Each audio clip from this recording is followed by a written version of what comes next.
Thank you, David.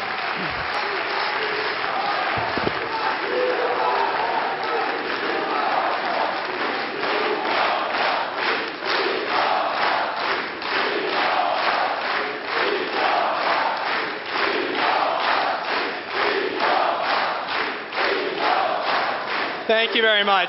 Appreciate it. Every time I see that video, my heart goes out to both the people of Camp Ashraf, but also their family members, including you, Madam Rajavi, because of all the suffering that you have endured because of these repeated attacks on you. So when you speak about what happened just the day before yesterday, where armed Iraqi police were intruding on the women's housing, were trying to break in to the women's section of Camp Liberty. Imagine what it must be like for those residents of Camp Liberty who not more than a year ago, on April 8th, witnessed what we just saw. Imagine how you would feel if you saw armed police who are the same police and military that attacked you and killed your family members a year ago, trying to break in to your home. So, Madam Rajavi, you have heard how U.S. officials are being investigated because of their outspoken advocacy on behalf of the people of Camp Ashraf. I think the investigation should really be on UN Commissioner Kobler.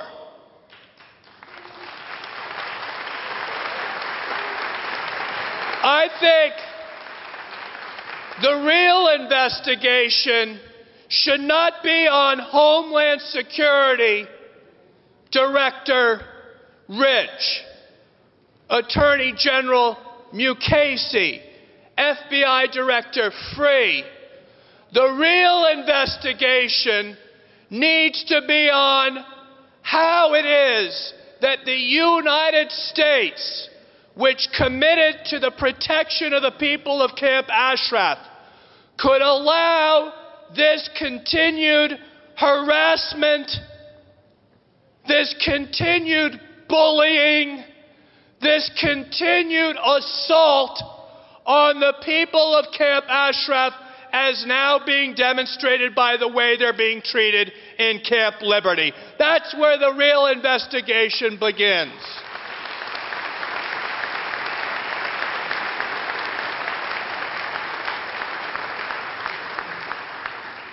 And I think it's perhaps good to recall, in spite of what the critics say, rather than listening to their words, let's listen to their actions.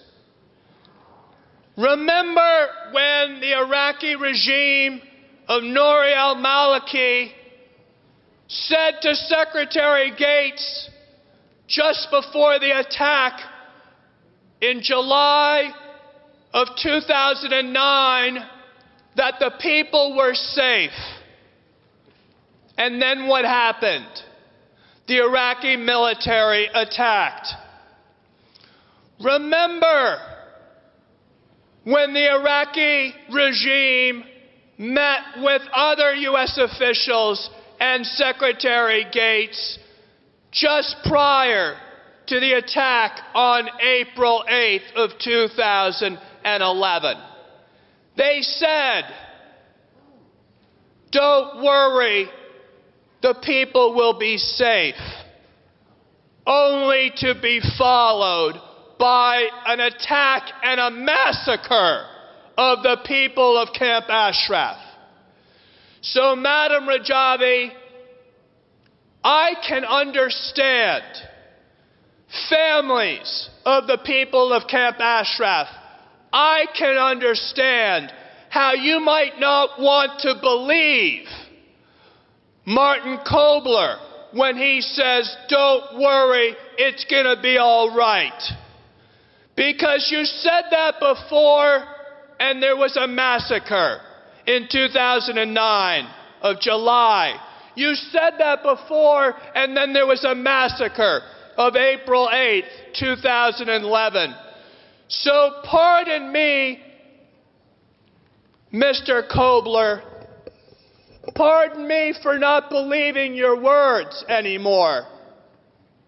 Now we need action from you, Mr. Kobler. We need you to act on getting the military out of Camp Liberty.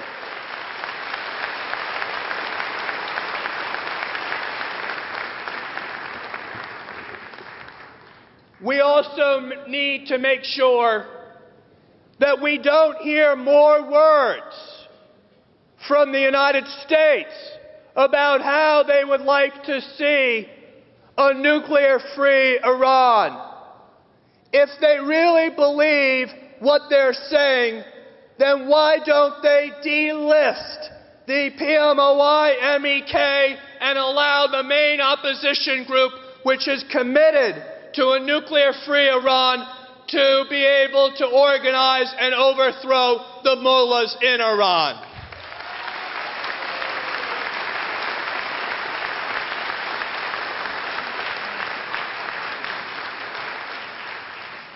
So, what we need to understand today is we want action, no more words. We don't want to be told by Martin Kobler that everything is all right in Camp Liberty. And we don't want him to say, well, it housed 5,500 Americans, 44 kilometers. When you transfer 3,400 Ashrafis to a space that's less than 0.6 kilometers, Martin Kobler, stop lying about what's going on in Camp Liberty.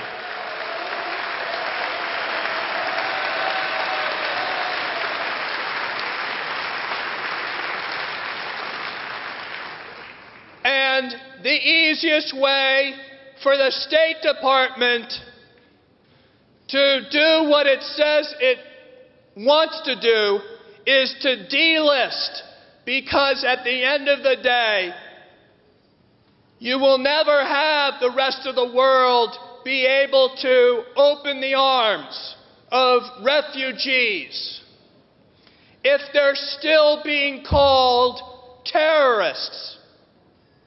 Now, in the United States, we had the McCarthy era, and that was a time in American history where if you called someone a communist, then that was the way to alienate them and marginalize them. Today, the equivalent of the McCarthy era is calling people terrorists when there is no justification that they present for them being maintained on the terrorist list. And as Mayor Giuliani can attest, United States national security, the world's international security, depends on us getting it right. So either they're terrorists or they're not terrorists. But you can't say that the main opposition group to the biggest threat to international security, which is the mullahs in Iran and their intent to build a nuclear weapon, you cannot say that they are the leading terrorist state and then oppose the people who want a free, democratic, and nuclear-free Iran. You cannot have it both ways.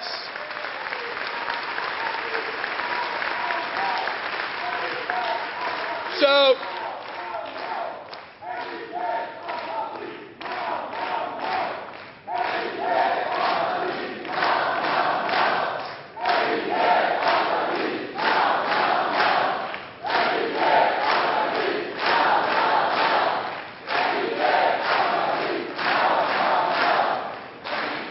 I want to conclude by saying how nice it is to be with all of you.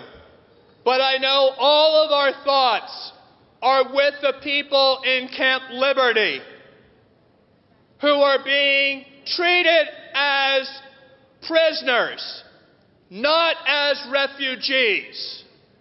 And it's with them that we need to be in solidarity, because their fight is all of our fight, and that's the fight for human dignity, to treat every single person as we ourselves would want to be treated. No, we should not be attacking them. They are unarmed, defenseless refugees, and until the United States policy changes its policy, we need to keep up the fight on their behalf. Thank you very much.